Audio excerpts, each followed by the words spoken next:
Hello and welcome. Today, we're going to pull back the curtain on the scientific method. We're not just talking about the simple flowchart you see in textbooks. Oh no, we're going to deconstruct what makes a scientific experiment really, truly work, from that first spark of an idea all the way to the final breakdown. Think about it this way. Have you ever followed a recipe? You've got your instructions, your ingredients, and if you follow them, you should get a predictable result. A tasty cake, hopefully. Well, a scientific experiment is a lot like that. But instead of baking a cake, we're trying to answer a question.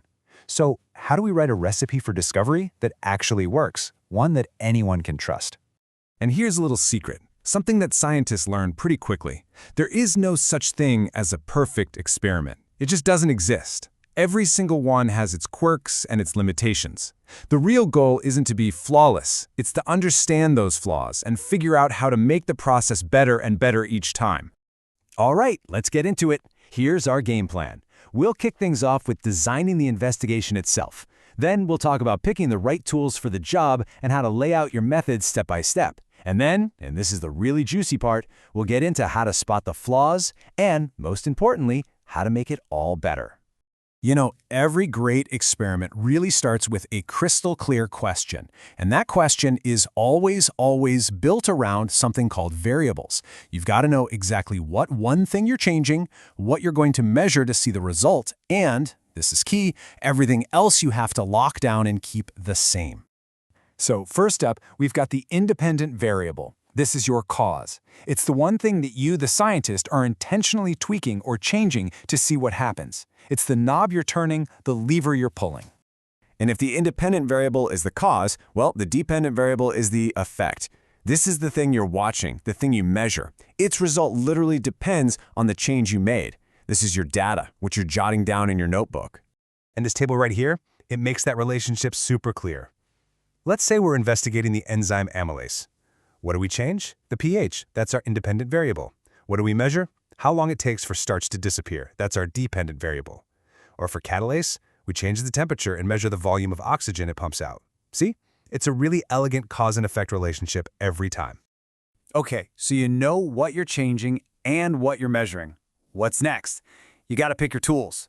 And this isn't just about grabbing some random stuff from the lab closet. It's about deliberately choosing the right equipment to measure variables with precision.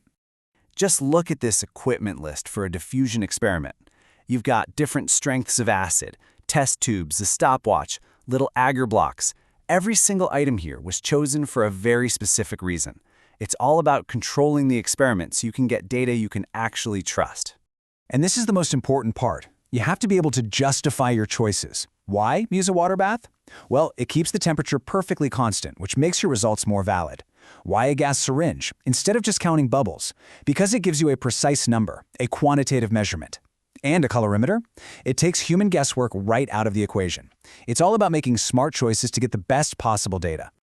So, variables are defined, tools are chosen, now it's time to write the recipe itself, the step-by-step method. The goal here is clarity. A good method is so precise that another scientist on the other side of the planet could follow it to the letter and get results that are comparable to yours. Take a look at this procedure for a diffusion experiment. Notice how specific it is. It doesn't just say, put some agar in acid. Nope. It tells you the exact sizes of the cubes, the concentration of the acid, and to start the stopwatch immediately. And look at step 5, repeat, repeat, repeat. Doing an experiment just once is almost never enough. Repeating it helps you weed out mistakes and get a much more reliable average. Okay, so you've done the work, you've followed the steps, you've collected your results. Now comes the part that really separates the pros from the amateurs, being your own biggest critic. It's time to put on your detective hat and hunt for every possible weakness in your design. So, let's get real. Even a classic textbook experiment has its issues. Take the amylase practical, where you're watching for a color change.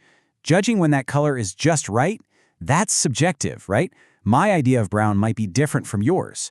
Or maybe, at the perfect pH, the reaction is just so fast that there's no way you can time it accurately with a simple stopwatch. These aren't failures, you see. They're just limitations you have to be honest about. But here's the thing. Finding a limitation is only step 1. The crucial next step is to actually suggest the way to fix it. For every single problem you identify, there's a potential solution that can make the next version of that experiment way more solid. And this, right here, this is the beautiful cycle of science in action. Your color judgment is a bit wishy-washy. Fine, use a colorimeter and get a hard number. Your potato chunks aren't all the same size? Okay, next time use digital calipers to make them precise. Tired of miscounting bubbles? Slap an oxygen sensor on there and measure the gas directly. This constant cycle of finding a problem and proposing a fix, well, that's the engine that drives all of science forward. So, from now on, when you see a scientific claim, I want you to think differently. Don't just ask, what did they find? Ask, well, how did they find it? What were their variables? What were the weak spots in their method? And the most important question of all, what's the next step? How could we make it even better? Because that's how you think like a scientist.